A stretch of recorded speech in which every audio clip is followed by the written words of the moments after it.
ঠিক আছে, হ্যাঁ, ওকে। আলহামদুলিল্লাহ, আজকে দীর্ঘ প্রায় 8-10 দিন পরে ক্লাস করতেছি। মাঝখানে 5-6 দিন জ্বর ছিল, ঠিক আছে। যাক, আলহামদুলিল্লাহ, আজকে আমরা স্প্লিট টাইপ এসির স্প্লিট টাইপ নন ইনভার্টার একটা 1 টন, এটা 1 টন ক্যাপাসিটি একটা এসির আউটডোর নিয়ে আলোচনা করবো। হ্যাঁ, এখানে অনেকগুলো পার্ট আছে, যেমন ইলেকট্রিক্যাল পার্ট আছে, একটা মেকানিক্যাল পার্ট আছে। মেকানিক্যালের মধ্যে কম্প্রেসার আছে, ঠিক আছে, কন্ডেন্সার আছে। এখানে কন্ডেন্সার থেকে বের হয়ে দেখেছে অনেকগুলো লাইন আসছে, এই সমস্ত পাইপ কিন্তু মেকানিক্যাল অংশ, ঠিক আছে। এই দুইটাকে বলা হয় সার্ভিস বাল্ব। ওদিকে আসেন, আপনি পিছনে গেছেন কেটে। এই দুটোকে বলা হয় সার্ভিস বাল্ব। একটা হচ্ছে ডিসচার্জ সার্ভিস বাল্ব, একটা হচ্ছে সাকশন সার্ভিস বাল্ব, ঠিক আছে। সাকশন সার্ভিস বাল্বের সাইজ হচ্ছে হাফ ইঞ্চি,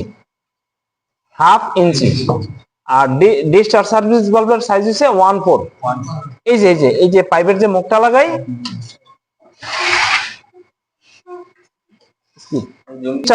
সার্ভিস বাল্ব, এটা হচ্ছে সাকশন সার্ভিস বাল্ব। এই বাল্বগুলোর নাম আমরা জানি, এই এদিকে তান, বাল্বগুলোর নাম জানি। এখানে যে পাইপ কানেকশন করি ইনডোর থেকে, এই যে ইনডোরের চেম্বার, এই চেম্বারটা তো আমরা আলাদা করছি। যখন ইনডোর থেকে ইনডোর ঘরের ভিতরে সেটআপ কইরা আউটডোর বাহিরে সেটআপ করার পরে ইনডোর থেকে আউটডোরে যে পাইপ কানেকশন করি, এই যে একটা পাইপ মোটা, এটা হাফ ইঞ্চি, এটাও half inch size pipe connection করি। এটাও 1/4 সাইজ, এটাও 1/4 সাইজের পাইপ কানেকশন করি ফ্লাইরিং নাটের মাধ্যমে, ঠিক আছে। তাইলে এই যে এই সার্ভিস বাল্বগুলো আমরা কি আগে থেকে চিনতাম? তো আমরা আজকের ক্লাসে বুঝতেছি যে সার্ভিস বাল্ব কাকে বলে, ঠিক আছে। রেফ্রিজারেন্ট সার্ভিস বাল্ব, ঠিক আছে। এটা বিভিন্ন সাইজের হয়, 1/4 হয়, 3/8 হয়, হাফ ইঞ্চি হয়, 5/8 হয়, 1 ইঞ্চি হয়, ঠিক আছে। আরো মোটা হয়, বিভিন্ন সাইজের হয়, বিভিন্ন মডেলের হয়। বড় প্লান্টে গেলে দেখবেন যে এইগুলা মানে 5 টনের মধ্যে গেলে দেখবেন যে তার সার্ভিস বাল্ব ভিন্ন রকম, মানে এই মডেল না, অন্য মডেল হয়। সোজা সোজা থাকবো, নয়তোবা আউটডোর কেসিং এর ভিতরে থাকবো, অন্য টাইপের আর কি, ঠিক আছে। এরকম এরকম এই ডিজাইনও আছে, অন্য ডিজাইনেরও আছে। সার্ভিস বাল্ব বিভিন্ন ডিজাইনের আছে, ছোট বড় টন ক্যাপাসিটির উপর ভিত্তি করে সার্ভিস বাল্বের গঠন কাঠামো ভিন্ন রকম হয়। সবকিছুর গঠন কাঠামো ভিন্ন রকম হয়। কেমন ভিন্ন রকম হয়? কম্প্রেসার বড় হয়, টন ক্যাপাসিটি বেশি হলে কম্প্রেসার বড় হয়, রোটারির জায়গায় রেসিপ্রোকেটিংও লাগায়। তারপরে কন্ডেন্সার ছোটর জায়গায় বড় লাগায়, 1 লেয়ারের জায়গায় 2 লেয়ার লাগায়। এই যে সিঙ্গেল লেয়ার, এটার বলা হয় সিঙ্গেল লেয়ার। একটা পাইপ না, যদি তার পাশে আরেকটা পাইপ থাকতো ডবল লেয়ার, ঠিক আছে। এটা সিঙ্গেল লেয়ার, ডবল লেয়ার। হ্যাঁ, যেমন উইন্ডো টাইপ এসির মধ্যে আমরা কয় লেয়ার? 5 লেয়ার। 5 লেয়ারের কন্ডেন্সার, 3 লেয়ারের এভাপোরেটর, বুঝতে পারছি।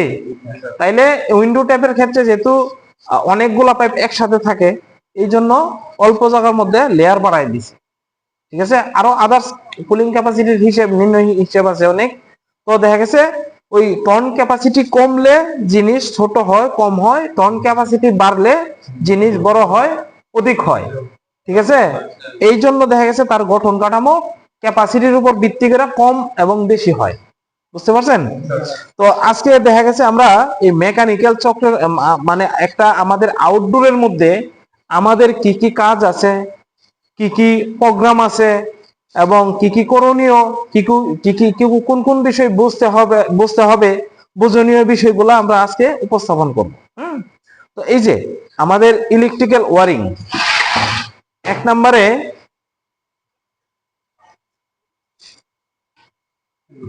এটা হচ্ছে টার্মিনাল কভার। হ্যাঁ, এই দেখেন 1 টন একটা এসির কম্প্রেসারের মধ্যে একটা ওভারলোড প্রোটেক্টর লাগানো আছে, যেটা আমরা অন্য 1 টন ক্যাপাসিটির এসিতে পাই নাই। পাইছি?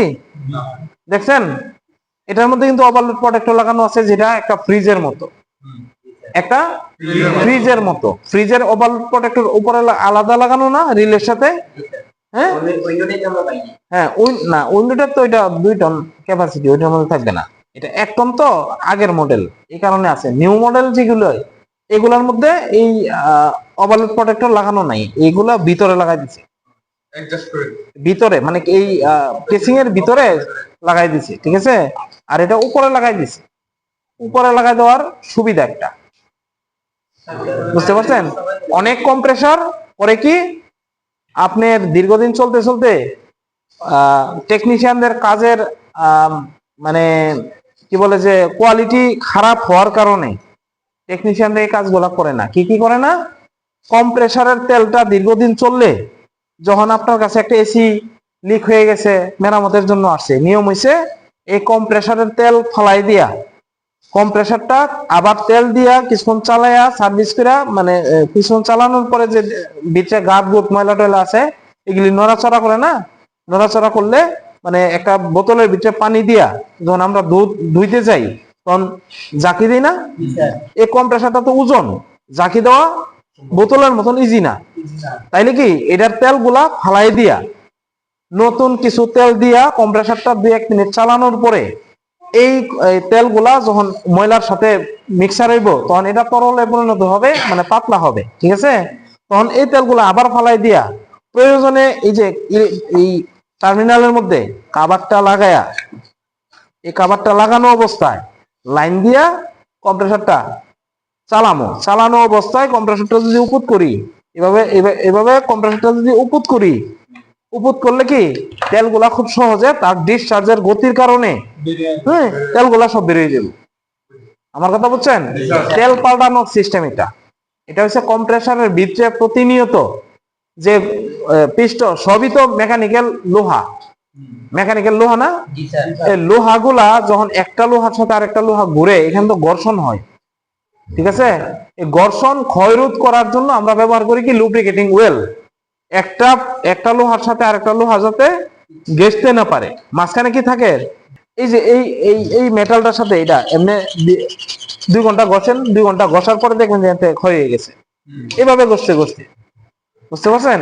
তাহলে এটার ভিতরে যে মেকানিক্যাল ঘুরে, এই মেকানিক্যাল তো সবই তো লোহা মেটাল, ঠিক আছে।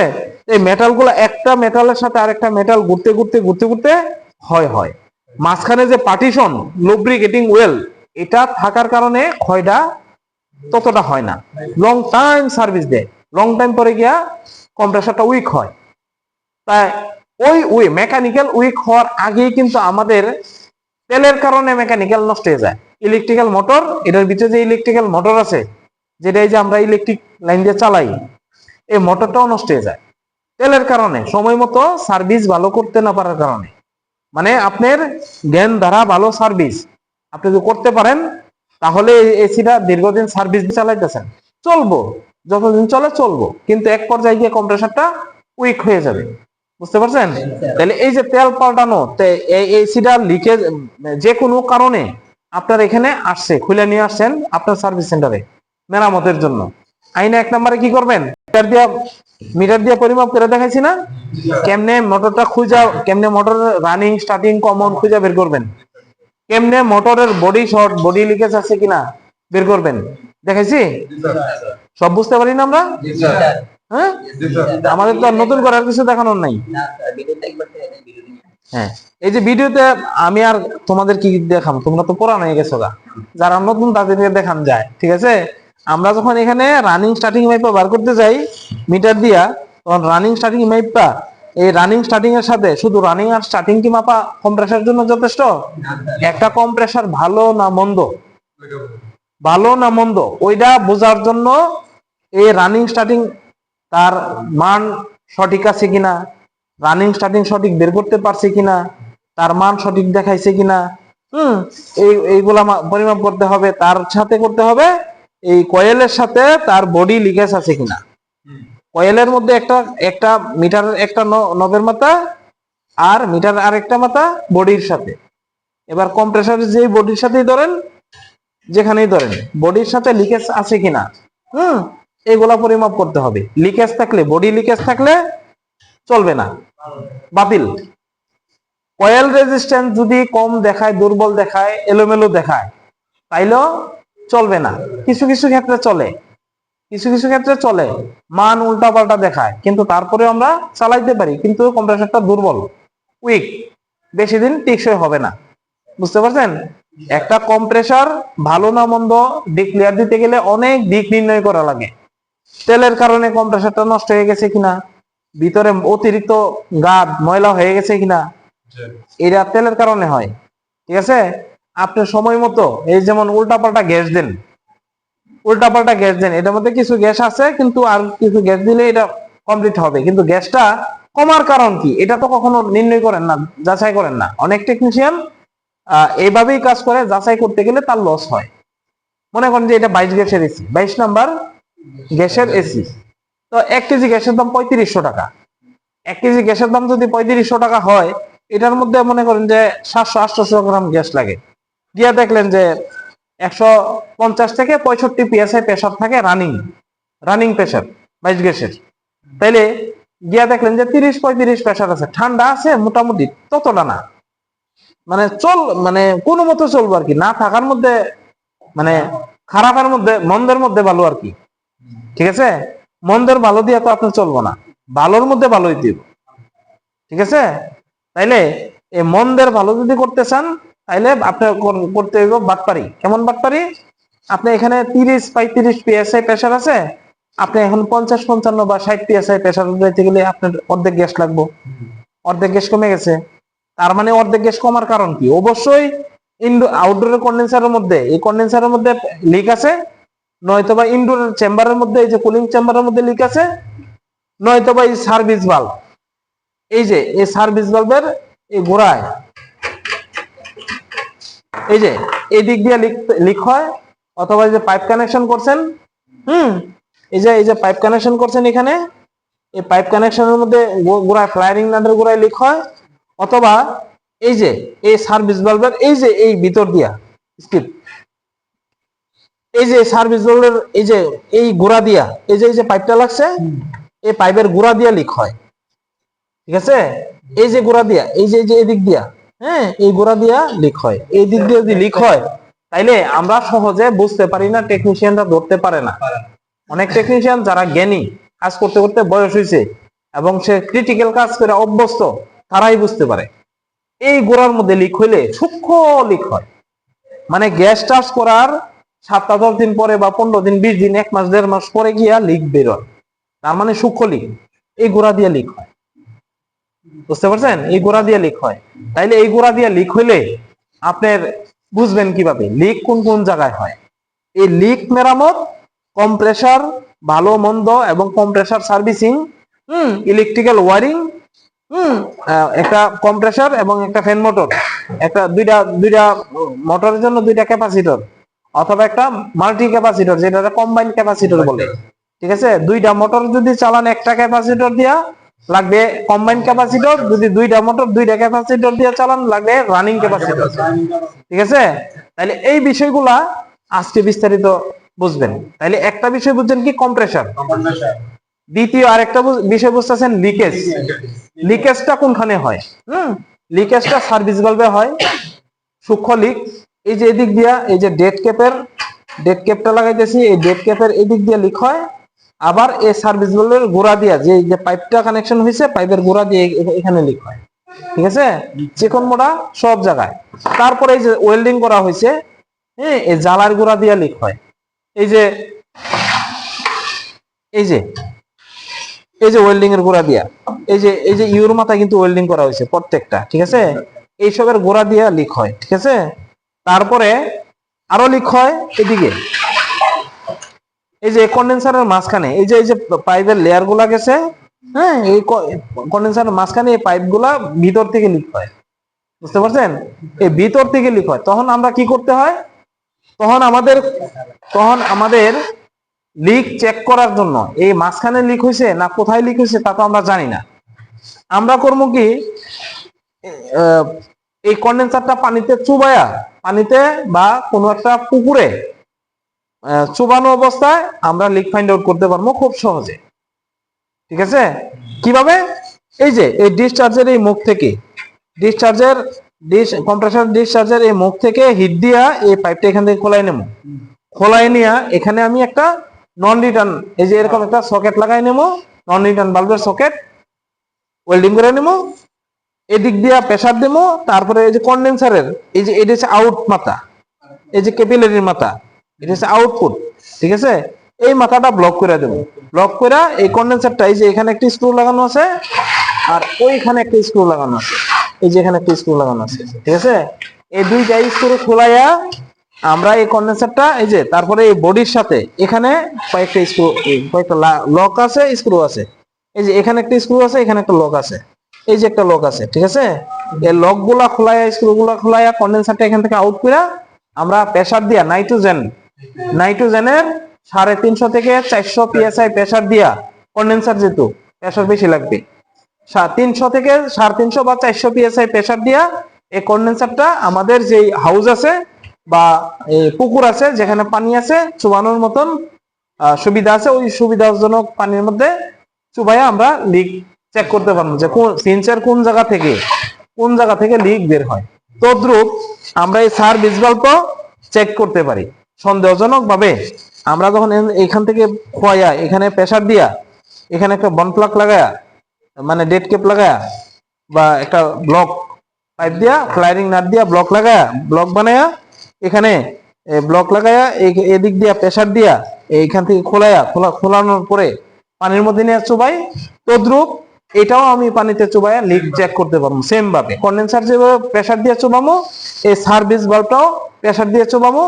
কম্প্রেসার অনেক সময় কি হয়, এই কম্প্রেসারটা বডিতে লিক হয়, দীর্ঘদিন চলতে চলতে বডি লিকেজ হয়ে যায়, হয় কম্প্রেসার তলা দিয়া, নয়তো বা বডির পেটের কোনো এক সাইড দিয়া, নয়তো এই যে অ্যাকুমুলেটর দিয়া, ঠিক আছে। যেহেতু এটা কুলিং লাইনে ব্যবহার করা মানে কুলিং সাইডে আছে, ঠিক আছে। এটা হচ্ছে সাকশন লাইন, এই সাকশন লাইনের মধ্যে এই অ্যাকুমুলেটর ব্যবহার করে। অ্যাকুমুলেটরের কাজ হচ্ছে আপনার লিকুইড গ্যাসকে ভেপারে পরিণত করা। এই কম্প্রেসারের ভিতরে যে পানি ওয়েল ব্যবহার করি, ওয়েলটা ব্যবহার করি কি কারণে, কম্প্রেসারের মেকানিজম যাতে সুস্থভাবে দীর্ঘদিন চলতে পারে, সার্ভিস ভালো দিতে পারে।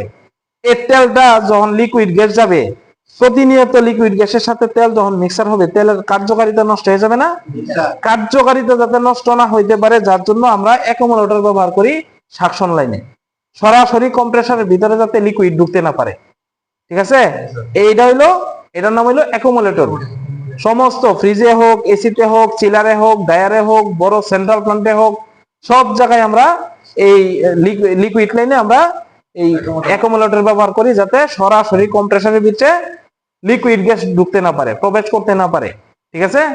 এই চিকন লাইন থেকে, এটা চিকন লাইন না, এটার তুলনায় এটা চিকন না, এই চিকন লাইন থেকে যখন মোটা লাইনে আসে তখন গ্যাসে প্রেসার ছেড়ে দিয়ে ব্যাপারে পরিণত মানে বাতাসে পরিণত, বাষ্পে পরিণত হয়, ঠিক আছে।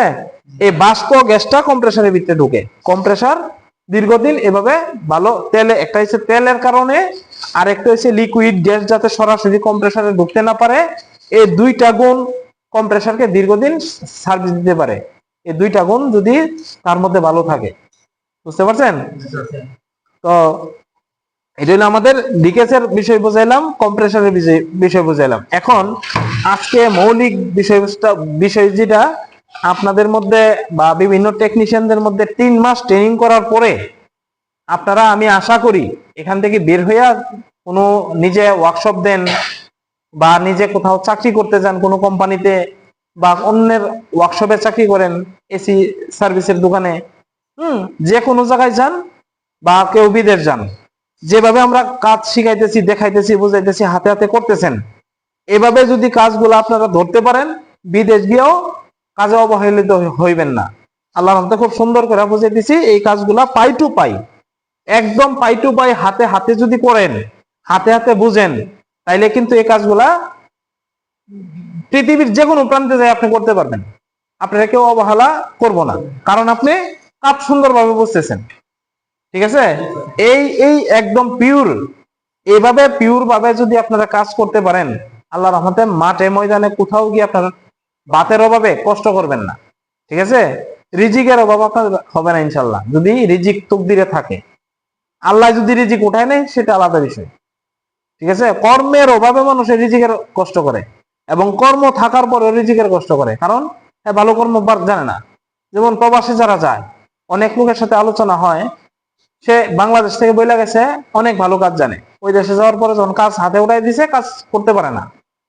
ঠিক আছে, কাজ করতে পারে না, একটা ওয়েল্ডিং করতে পারে না, লিক চেক করতে পারে না ভালো করে, মানে ক্রিটিক্যাল যে লিক গুলা আমরা যে দেখাই, যেমন ক্রিটিক্যাল কিছু লিক আছে, ইউর মাথায় যদি লিক হয় তাইলে সাধারণত গ্যাসের প্রেসার যখন এসিটা যখন চলে তখন তো প্রেসার বেশি হয়।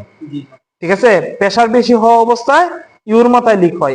এই যে ইউ এবং এই পাশে ইউ, এই যে ইউ, এই ইউর মাথায় লিক হয়। ঠিক আছে, এই যে চেম্বার, এই চেম্বারের এই যে ইউর মাথায় লিক হয়, এই ইউর মাথায় এবং এই ইউর মাথায় এই পাশে।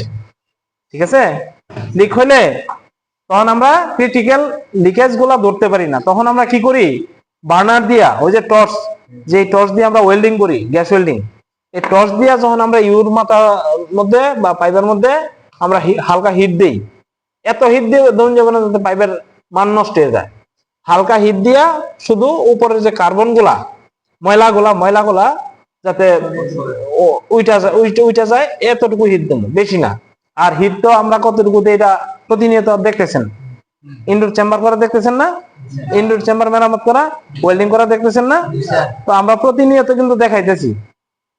আমাদের বাহির থেকে যে কাজগুলা প্রতিদিন আসে, এই কাজগুলা কিন্তু আমরা এখানে নিয়মিত মেরামত করি আপনাদের সামনে। ঠিক আছে, যার জন্য প্রতিনিয়ত দেখতেছেন আমরা হিট গুলা কিভাবে দিই। এই হিট দিয়া আপনি যদি নাইট্রোজেনের প্রেসার দিয়ে পানিতে চুবান তাইলে সহজে এই ক্রিটিক্যাল লিকেজ গুলা চোখের সামনে ধরা খায়। আর ক্রিটিক্যাল লিকেজ গুলা হিট না দিলে ধরা খায় না, বুঝতে পারছেন? এমনি নাইট্রোজেনের প্রেসার দিবেন বা কম প্রেসার দিয়ে প্রেসার দিবেন, পানিতে চুবাইবেন, লিক ধরা খাইব না। যখন এটার মধ্যে হিট দিবেন, আনুপাতিক যতটুকু লাগে, আনুমানিক যতটুকু লাগে এতটুকু হিট দিয়ে যখন আপনি নাইট্রোজেনের প্রেসার দিয়ে বা কম প্রেসারের প্রেসার দিয়ে পানিতে চুবাইবেন, তখনই কিন্তু ক্রিটিক্যাল লিকেজ গুলা বেরিয়ে আসে, বুঝতে পারছেন? এই জন্য আবার লিকেজ হিট এই জায়গায় তখন যাবো না। এই যে সার্ভিস বাল্ব, এই সার্ভিস বাল্বের ভিতরে কিন্তু গ্যাসকেট আছে, রাবার গ্যাসকেট আছে। ঠিক আছে, এই রাবার গ্যাসকেট এলএন কি দিয়ে যখন আপনি ঘোরান, এলএন কি দিয়ে যখন বিদ্যুৎ দিয়ে ঘোরান, ঠিক আছে, টাইট হয় আবার লুজ হয়, এই মাথায় কিন্তু রাবার গ্যাসকেট আছে, বুঝতে পারছেন? এই রাবার গ্যাসকেটটাই মূলত ইয়াটারে সিল্ড করে, ওই প্রেসার মিটারের মতো, বুঝতে পারছেন? অর্থাৎ এখানে হিট দিয়া কখনো ওয়েল্ডিং করতে যাবেন না, তাইলে এই বাল্বের ইয়াটা নষ্ট হয়ে যাবে। ঠিক আছে, আপনার এই যে এখানে ওয়েল্ডিং করছি, কিন্তু এখানে একটা বিজান একটা দিয়া এটার মধ্যে পেঁচায় রাখছি যাতে এখানে হিট না আসে, আর তাড়াতাড়ি যাতে আমরা এখানে এই গোড়ার মধ্যে কাজ করতে গেলে, মানে সার্ভিস বাল্ব থেকে কয় ইঞ্চি, হয়তো বা 6 আঙ্গুল দূরে একটা ওয়েল্ডিং করছি, খুব তাড়াতাড়ি এক চান্সে কাজ করে লাইছি। বারবার যদি আমি একবার ওয়েল্ডিং করলাম হইলো না, আবার তাপ দিলাম হইলো না, আবার করতে এলাম, এই হিট গুলা তো এখানে আসলে কি ওয়াশারটা নষ্ট হয়ে যাবে, গ্যাসকেটটা নষ্ট গলে যাবো, গলে গেলে এটা আর কাজ করতো না। যখন এই দুর্বলতাটা কখন দেখতে পাবেন হবে, এই গ্যাস লক করার সময় দেখবেন যে গ্যাস লক হইব না, গ্যাস বার হয়ে যাবো, মানে হ্যাঁ, গ্যাসকেটটা নষ্ট হয়ে গেছে, যার জন্য এই গ্যাস মানে এলএনজি দিয়ে চাবি টাইট দিয়েছেন, টাইট দেওয়ার পরেও গ্যাসটা বের হয়ে যাবো, কারণ ওই যে হিটে আপনার গ্যাসকেটটা গলে গেছে। এটা যখন ইনডোর আউটডোর পৃথক করবেন এক জায়গা থেকে আরেক জায়গায় নেওয়ার জন্য, অথবা এখান থেকেই খুলছেন নিচে নামায়া সার্ভিসিং করবেন বা কোনো কাজ করবেন, করার পরে আবার নিয়ে সেট আপ করবেন, তো গ্যাসটা তো ছেড়ে দিয়ে লাভ নাই। আপনি জানতেছেন ভালোই আছে, কিন্তু ওই যে হিট দিয়ে কাজ করছেন, গ্যাসকেটটা গলে গেছে, যত এলেন কি টাইট দেন, টাইট আর লইব না, গ্যাস বেরিয়ে যাবো। তাহলে কি এটা কাস্টমারের লস। কখনো কাজের মধ্যে গেলে হিসাব করতে হবে এই কাজটা আমার, কাস্টমারের কাজ মনে করা যাবে না, এই কাজটা আমার নিজের মনে করে যখন কাজ করবেন তখন দেখবেন যে কাজের গুণগত মান অনেক ভালো হবে। নিজের কাজ যতটুকু জ্ঞান মেধা শক্তি অর্থ প্রয়োগ করে কাজ করেন, কাস্টমারের কাজ ঠিক এই নীতিমালা অনুযায়ী কাজ করবেন, তাইলে কখনো কাজ খারাপ হইব না, কাজের কোয়ালিটি ভালো হইব এবং কোনো কাস্টমার আপনারে তিরস্কার করবো না। কাস্টমার আপনার দিন দিন শুধু বৃদ্ধি হইতে থাকবো, বাড়তে থাকবো, আপনার রোজগার বাড়তে থাকবো। ঠিক আছে, এই বিষয়গুলা, এই সতর্কগুলা মনে রাখবেন কোথাও। তারপরে আর একটা বিষয় হলো এই প্লান্টে গ্যাস আছে না নাই আমরা জানি না। প্রতিনিয়ত কিন্তু আজকে দুর্ঘটনার সম্মুখীন হইতেছে আমাদের রেফ্রিজারেশন সেক্টরের টেকনিশিয়ানরা, বুঝতে পারছেন? এই রেফ্রিজারেশন সেক্টরের টেকনিশিয়ানরা প্রতিনিয়ত বিস্ফোরণ হইতেছে, এসি ব্লাস্ট হইতেছে, হ্যাঁ, মৃত্যুবরণ করতেছে, বুঝতে পারছেন? শুধু কেন? অসতর্কতার কারণে। প্লান্টে আমরা এই এসি এবং ফ্রিজে যে গ্যাসগুলা ইউজ করি, যে রেফ্রিজারেন্ট গুলা ইউজ করি, এই রেফ্রিজারেন্ট গুলা জ্বলে, কি ফ্লেমেবল মানে জ্বলে, দাহ্য পদার্থ, বুঝতে পারছেন? তাইলে এই ফ্লেমেবল এই গ্যাসগুলা ভিতরে থাকা অবস্থায় যে কোনো গ্যাসই থাকুক, যেমন R22, R134, R6 না R12, ওই গ্যাসগুলা জ্বলে না, ওই গ্যাসগুলা জ্বলে না। কিন্তু তাপ দিলে, গ্যাসের গায়ে তাপ দিলে চাপ মানে প্রেসার অনেক বাড়ে, গ্রেনেড বোমার মতন বেশি ব্লাস্ট হয়। কিন্তু এখানে তাপটা দিবেন কেন? আপনি এখানে ওয়েল্ডিং করতে গেছেন, গ্যাস আছে না নাই আপনি তো জানেন না। জানেন? জানেন যে গ্যাস ছেড়ে দিছি, একটা বিষয় জানেন যে পাইপ খুলে দিছি, মুখ খোলা আছে, এলেন কি নাট খোলা আছে, গ্যাস গেছে গা, কিন্তু আসলে গ্যাস যায় নাই। পাইপের মুখে ব্লক থাকার কারণে ভিতরে গ্যাস আছে, কিছু অল্প পরিমাণ বা বেশি পরিমাণ কিছু গ্যাস আছে। ওই অবস্থায় আপনি চাইতেছেন যে কম্প্রেসারটা খুয়াইয়া কন্ডেন্সার ফ্লাশ করবেন বা কম্প্রেসার ফ্লাশ করবেন, কিন্তু এখন দেখা গেছে তাপটা দেওয়া মাত্রই ব্লাস্ট হয়ে গেছে, গ্যাসের প্রেসার আছে ভিতরে, ঠিক আছে? হয় আপনি ক্ষতিগ্রস্ত হয়েছেন না তো মৃত্যুবরণ করছেন, শুধু একটু সাবধানতার কারণে। এই অসতর্কতা আমাদের মাথায় কখন আসে? যখন তাড়াহুড়া করতে যাই কাজের মধ্যে, যখন কাজের মধ্যে তাড়াহুড়া করতে যাই অথবা দেখা গেছে বেশি লাভ করতে যাই, তখনই কিন্তু কাজের মধ্যে দুর্ঘটনা ঘটে। এই অসতর্কতা থেকে আমরা যাতে বাঁচতে পারি এবং সেভ করতে পারি, আমাদের জীবিকা উপার্জনের জন্যই আমরা এই কাজ শিখতেছি এবং এই কাজ করতেছি, এবং আগামীতে আল্লাহ চাইলে করব, ঠিক আছে? এখন আমরা যদি অসুস্থ হয়ে যাই তাহলে কাজ করবো কে? আজকে তো আমরা সবাই ফ্যামিলির দিকেই তাকায় রয়েছি। আমি ভালো রোজগার করতে পারলে ফ্যামিলিকে ভালো পজিশনে রাখতে পারবো, আমি অসুস্থ থাকলে ফ্যামিলি দেখবে কে? অর্থাৎ সতর্কতা আগে, কাজের মধ্যে সতর্কতা আগে, ঠিক আছে? এই সতর্কতা এক বিষয়, সেফটি আর এক বিষয়। যেমন আজকে আমরা ক্লাস করতেছি, হ্যান্ড গ্লাভস পরিনি, পরছি, সেফটি গগলস পরছি, হেলমেট পরছি, অ্যাপ্রন পরছি, মাস্ক পরছি, এগুলো তো সেফটি ডিভাইস। সেফটি ডিভাইস এক বিষয়, সতর্কতা আরেক বিষয়। কাজের মধ্যে গেলে সেফটি ডিভাইস অবশ্যই লাগবে, এবং কাজের মধ্যে গেলে অবশ্যই সতর্কতা অবলম্বন করতে হবে, বুঝতে পারছেন? আমি এই প্লান্টে গ্যাস আছে কিনা আমি জানি না, আমি জানি না। এখন দেখা গেছে আমি সন্দেহ করতেছি সম্ভবত গ্যাস কিছু থাকতে পারে, মানে কিছু কিছু সিচুয়েশন কিন্তু আমাদেরকে শিখায়, চোখে দেখায় যে এর মধ্যে কিছু গাবলা আছে, মনে হইতেছে, আমার কাছে ফিল হইতেছে এরকম একটু গাবলা আছে, গ্যাস মনে ভিতরে আছে, ঠিক আছে? তারপরেও কিন্তু গ্যাসটা ছাইরা দিয়ে আমরা নগদে ওয়েল্ডিং করি না, ওয়েল্ডিং করি অন্তত আধা ঘন্টা 1 ঘন্টা পরে গ্যাসটা ভালোভাবে বেরোইলো, তারপরেও কিছু গ্যাস থেকে যায়। ওই যে সার্ভিস খারাপ হয়েছে, আপনি এসিটা দীর্ঘদিন চালাইছেন, বেশ কয়েকবার চেম্বার লিক মেরামত করছেন, কন্ডেন্সারও মেরামত করছেন, কিন্তু কম্প্রেসর তেল পরিবর্তন করেন নাই। পরিবর্তন না করাতে ওই যে ভিতরে গাঁটবুট, এই যে ক্যাপিলারি টিউবের ভিতরে গিয়া ব্লক হয়ে রয়েছে, গ্যাস কিছু বেরিয়েছে, যা বেরোতে পারছে, যা পারে নাই তা আটকা গেছে। ওয়েল্ডিং করতে গেছেন, তাপ পাইছে আর বিস্ফোরণ হয়েছে, নাক মুখ চেহারা থুরুত, বডি সব ছিঁড়া ফেরে গেছে, হয়তো বা জীবিত আছেন, কিন্তু এই কাজ থেকে যে একটা ভয় পাইছেন, এই ভয়ের জন্য এই কাজে আর যাবেন না। ভয়ের জন্য কি কেউ রিক্সা চালানো, গাড়ি চালানো ছাড়ছে? পৃথিবীর মধ্যে কি গাড়ি অভাব? ট্রাক, বাস, সিএনজি, অটো রিক্সা অভাব? গাড়ি চালানো কেউ ছাড়ছে? ইলেকট্রিক্যাল কাজ কেউ ছাড়ছে? ইলেকট্রিক্যালে মানুষ মরতেছে, ইলেকট্রিক্যাল কাজ করে মানুষ শর্টকাটে মরতেছে না? গাড়ি চালায় মানুষ অ্যাক্সিডেন্ট করে মরতেছে না? কেউ কাজ ছাড়ছে? কাজ ছাড়লে আমরা বাঁচতে পারবো? তাইলে আমাদের কাজ করতে হবে ঠিকই, কিন্তু সতর্কতার সহিত, ঠিক আছে? কাজ করতে হবে ঠিকই সতর্কতার সহিত। ইলেকট্রিক্যাল কি কি প্রোগ্রাম আছে, ঠিক আছে? আপনারা যদি এখানে বেশ কয়েকজন আপনিও তো নতুন না, তুমিও তো নতুন। এক, দুই, তিন, আরেকজন আছে, ও 5 জন আছে, 5 জন। আচ্ছা, তাহলে আপাতত 3 জন আছে। আচ্ছা, তাহলে বাকিরা আপনারা তো ওয়ারিং সবাই পারেন, পারেন না? এটার ওয়ারিংটা আজকে আমরা করে দেখাম, তো আমি দেখাইতাম না আগে, আমি আপনাদেরকে ওয়ারিং দেখাইতাম না, যেহেতু আপনাদেরকে আগে ওয়ারিং দেখানো হয়েছে। এখন আমি পার্ট বাই পার্ট সব খুলে দেবো, আপনারা সব করবেন নিজের ইচ্ছা মতন, ঠিক আছে?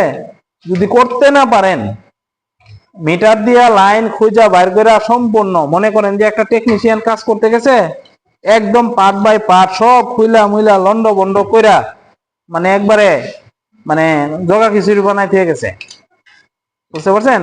ওই ক্ষেত্রে কাজ করা লাগবে না। আমাদের কাজগুলা এমনই, আমরা ছাত্রদেরকে এভাবেই কাজ শিখাই, আর এভাবে কাজ শিখাইতে আমি পছন্দ করি। অন্তত কেউ পছন্দ করুক আর না করুক, আমি পছন্দ করি। একদম ভিতর থেকে, হোমিও ডাক্তাররা যেমন ভিতর থেকে আপনার রোগ নির্ণয় করে 2 বছর সময় লাগুক, কিন্তু ভিতর থেকে বেরিয়ে যাক রোগটা, এই রোগটা যাতে আর এই শরীরের ভিতরে না থাকে। ঠিক আমিও চেষ্টা করি এইভাবে কাজ শিখাইতে, আপনারা যাতে একদম ক্ষুদ্র ক্ষুদ্র পাই টু পাই ভিতর থেকে নির্যাস কাজের সূত্র বের করে নিয়ে আসতে পারেন। যে কোনো কাজে যান ইনশাল্লাহ, 1 টন থেকে 5 টন মতো যে কোনো কাজে যান, আমরা যতটুকু শিখাই এতটুকু, যেভাবে আমরা শিখাই এতটুকু কাজ বাহিরে গিয়ে যাতে আপনারা পেছে না পড়েন, খুব সুন্দরভাবে ভালোভাবে যাতে বুঝতে পারেন, ঠিক আছে?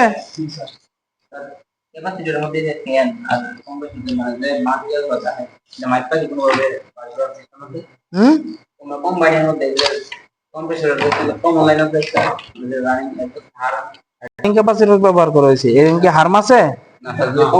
কম্বাইন ক্যাপাসিটরের ক্ষেত্রে যদি আপনার লেখা সি আছে, ওই একটা কম্বাইন ক্যাপাসিটর দাও,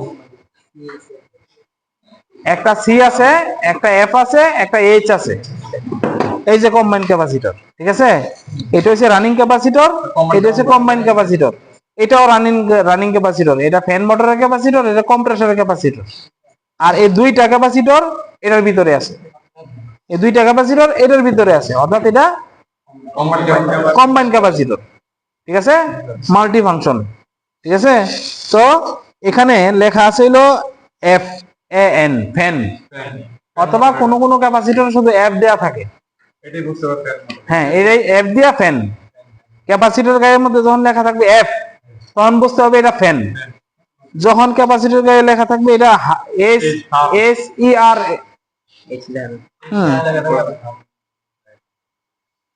S E R M, harm, S E R M, harm, অথবা এস দিলেই বুঝতে হবে এটা কম্প্রেসরের টার্মিনাল।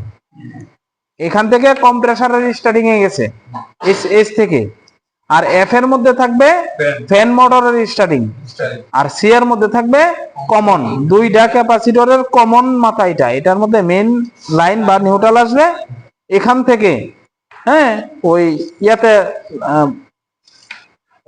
সরি কম্প্রেসর ইয়ার মধ্যে লাইন যাবে, রানিং এর মধ্যে লাইন যাবে, এখান থেকে যাবে স্টার্টিং এ, এখান থেকে এস এর থেকে যাবে স্টার্টিং এ, ইয়ার থেকেও যাবে স্টার্টিং এ, ফ্যানের থেকে এফ এর থেকেও যাবে ফ্যান মোটরের স্টার্টিং এ, এস থেকে যাবে কম্প্রেসরের স্টার্টিং এ, এবং এখান থেকে কম্প্রেসরের রানিং এ, আর এখান থেকেও যাবে ফ্যান মোটরের রানিং এ, আবার মেন লাইন অথবা মেন নিউট্রাল এখানে আসবে। তার মানে এটা কি সি, সি মানে কি কমন, বুঝাইতে পারছি? 2টা ক্যাপাসিটর যখন একটা ক্যাপাসিটরের মধ্যে থাকে, তখন এই ক্যাপাসিটরের কানেকশনটা একটু ভিন্ন রকম হয়। তখন আমরা টেকনিশিয়ান যারা আছি, নতুন বা পুরাতন, আমি এরকম টেকনিশিয়ান পাইছি 42 বছর যাবত বলে কাজ করে, ওই দিনকে একটা ধরছি 42 বছর যাবত কাজ করে, হ্যাঁ ক্যাপাসিটর বোঝে না, হ্যাঁ কেমনে কাজ করছে আল্লাহ জানে, ঠিক আছে? যাক, নাম কইতাম না, তো দোয়া করি তার যোগ্যতা বাড়ুক, কারণ তার বয়স হয়ে গেছে। এখানে যে এই নামগুলো যদি কোনো কারণে মজা থাকে, নাম যদি কোনো কারণে মুচ্ছা যায় বা জঙ্গে খাই লাইছে, ক্যাপাসিটরটা স্ট্রং রয়েছে, ভালো রয়েছে, কিন্তু কোনো কারণবশত ময়লায় বোঝা যায় না বা জঙে খাইলে সে লেভেল হয়ে গেছে। এখন মিটার দিয়া যখন আমরা ধরমু, অন করুন লাগবে না, মিটার দিয়া যখন ধরমু আমরা, ধরমু কোনটা, এই দুইটা, কোন দুইটা? যে কোনো দুইটা ধরমু, যে কোনো দুইটা ধরলে যদি কম্প্রেসারটা থাকে, যদি আমি এই দুইটা compressor pi, running are starting, এই দুইটা কম্প্রেসার পাই, তাহলে মান দেখাইবো কত, বেশি না? ফ্যান মোটরের জন্য লাগে কত, 3 4 5 6, ঠিক আছে। এটার মধ্যে আছে কত দূর, 45 প্লাস 5, ঠিক আছে। 45 কম্প্রেসারের জন্য, 5 আছে ফ্যান মোটরের জন্য, এই যে 45 প্লাস 5, ঠিক আছে। এই যে 45 প্লাস 5, তার মানে কি দুইটা ক্যাপাসিটর আছে, একটা 5 মাইক্রোফ্যারাড, একটা 45 মাইক্রোফ্যারাড। 45 মাইক্রোফ্যারাড হচ্ছে কম্প্রেসরের জন্য, 5 মাইক্রোফ্যারাড হচ্ছে ফ্যান মোটরের জন্য, ঠিক আছে। এখন আমি লেখা মুইজা গেলে, আমি যখন এই দুইটা ধরমু, যখন উঠবো 45 বা 40 42, তখন বুঝবো কি এটা কম্প্রেসার। যখন আমি এই দুইটাই ধরমু, যখন উঠবো 5, তখন বুঝবো কি ফ্যান মোটর ক্যাপাসিটর। তাহলে কি আমি সঠিকভাবে মাইপা বার করতে পারলো? আর যেটা জানি হ্যাঁ? কোনটা বাইন সময় দিছে রানিং। তাইলে আমি একটা প্র্যাকটিক্যাল করে দেখাই। এই যে এটা হচ্ছে ক্যাপাসিটরের প্রতীক, এটা হচ্ছে ক্যাপাসিটরের প্রতীক। এই ক্যাপাসিটরের প্রতীকের মধ্যে যখন মিটারের নবটা, এই ইয়েটা সিলেক্ট করছি বরাবর সেটিং করার পরে আমি এখন দেখবো যে আমার ক্যাপাসিটরের মান কত আসে। এই যে দেন এনএফ লেখা আছে, হ্যাঁ। আমি কিন্তু জানি না এখানে কোনটা সি, কোনটা এফ, কোনটা এইচ, হ্যাঁ, আমি ধরলাম না। আমি মিটার দিয়ে মাইপা বার করবো। মাইপা বার করতে গেলে আমি দুইটা ধরছি না, এটা আছে কত, 5, তার মানে কি এটা আর এটা ফ্যান মোটর 5 মাইক্রোফ্যারাড, এটা থেকে এটা 5 মাইক্রোফ্যারাড দেখাইছে, তার মানে এটা এটা যে এখানে এই দুইটা থেকে যে কোনো একটা ফ্যান মোটরের স্টার্টিং পয়েন্ট। অপরটা মাপলে বুঝতে পারবো ওইখানে কত দেখায়।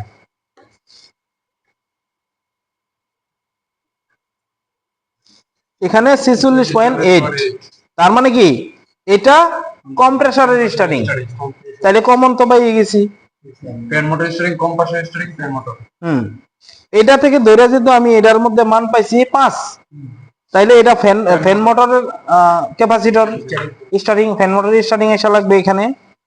আর এখান থেকে মাইপটা যখন আমি এটার মধ্যে পাইছি 46.8, তখন কি কম্প্রেসরের ক্যাপাসিটর খুঁজে পাইছি। তার মানে কি এই দুইটা এটা হচ্ছে ফ্যান মোটরের, এটা কম্প্রেসরের, এটা হচ্ছে সি, এটা হচ্ছে কমন। যার দ্বারা আমি দুইটি মান এখান থেকে কম্প্রেসরের মধ্যে একটা রানিং যাবে, ফ্যান মোটরের মধ্যে একটা রানিং যাবে, এখানে মেইন লাইন এসে লাগবে নিউট্রাল বা ফেজ, ঠিক আছে। বুঝতে পারছি, সূত্র বুঝছি, গাবলা আছে। ক্লিয়ার। এখন এই যে আমি ইয়ে করে দিলাম, সব ওয়ারিং খোলাই দিলাম। আজকে আপনারা ওয়ারিং পার্ট টু পার্ট না হলে কিন্তু প্রত্যেকজনে বেতের মায়ের খাইবেন। এটা হচ্ছে আমার কাজই আপনাদের মারা, ঠিক আছে। এই যে ফ্যান মোটরের, এটা 3 তারের ফ্যান মোটর, ঠিক আছে। এই ফ্যান মোটরের রানিং স্টার্টিং কমন খুঁজে বার করবেন, এক কেবল দিছি, দুইটা ক্যাপাসিটর দিছি, এবং নিচে টার্মিনাল আছে। এভরিথিং ফুল কানেকশনটা আপনারা করবেন, আমি দেখব কে কতটুকু পারছেন, ঠিক আছে। এই চেম্বারটা ওদিকে সরান। আজকে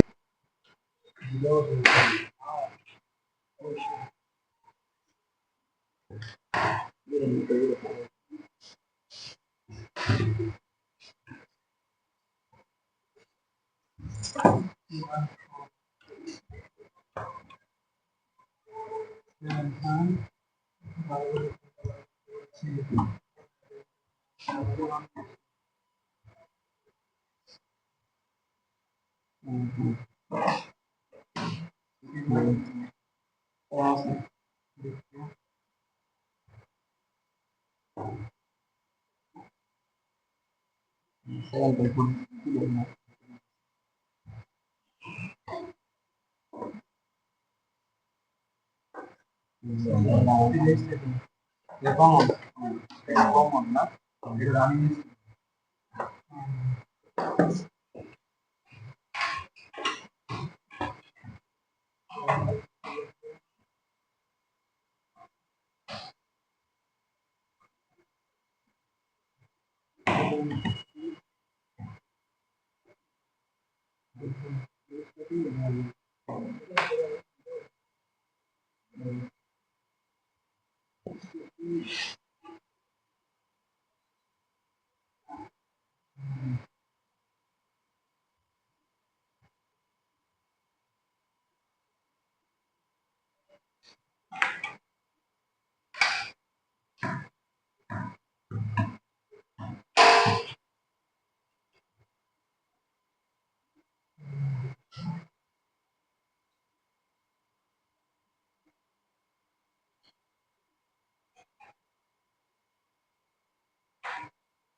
মাসিক তিনটা মাসিক তিনটা মাসিক দুইটা দুইটা মানে এরকম তিনটা মাসিক মান আছে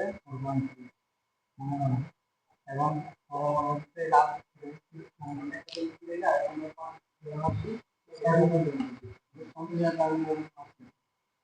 যেটা মান দিতে আসছে যে দুইটা মান ওই দুইটার বিপরীত আমাদের কমন আমরা দেখি মান এটা কি যেটা মান কমন এখানে ক্যাপাসিটর কানেকশন হচ্ছে আর কমন দেওয়া আছে সাপ্লাই আর এখানে আছে রানিং এর স্টার্টিং এই যে এটা সেই স্টার্টিং এক পাশে লাগছে এইটা দিতেছে তুমি এই স্টার্টিং এর পাশে লাগছে আর রানিং রানিং চলতেছে এই নিচে এখানে নিচে লাগছে কোন কোথায় এখানে নিচে এখানে আসছে এই যে ব্রাউন কালার থাকবে এখানে রানিং এর নিচে রানিং এখন আমাদের কম্পিউটারে দেওয়া হচ্ছে কম্পিউটার টার্মিনাল দিয়ে কম্পিউটার টার্মিনাল শনাক্তকরণ করতে হলে এখানে একটা ওভারলোড রান আমরা তিন টার্মিনাল নিই প্রোগ্রামে মাপি আমার পরে যে সার্ভিস যদি সার্ভিস দেখবো এটা কমন ডিসপ্লে যদি যেটা আমরা দেখবো স্টাডি যেটা আমরা কম্পেয়ার করব এটা আমরা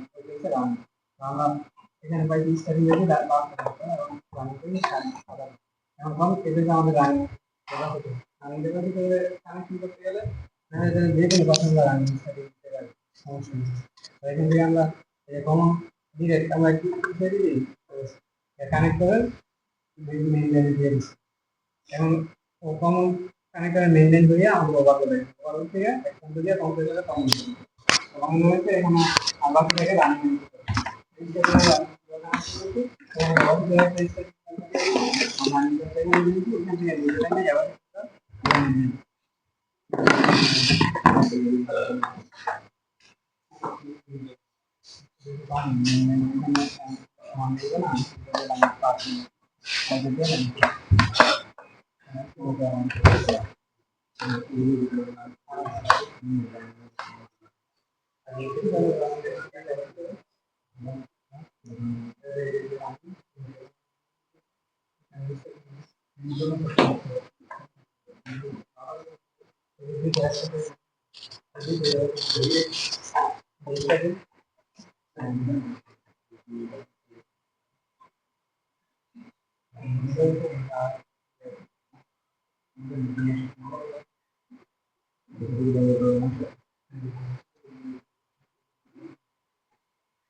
ঠিক আছে ওকে ফ্যান স্পিড ওকে আপনার কথা শেষ তার মানে ফ্যান স্পিড ওকে সঠিক সঠিক ভাবে বলতেছে এটা কম্পিউটার প্রসেস ওকে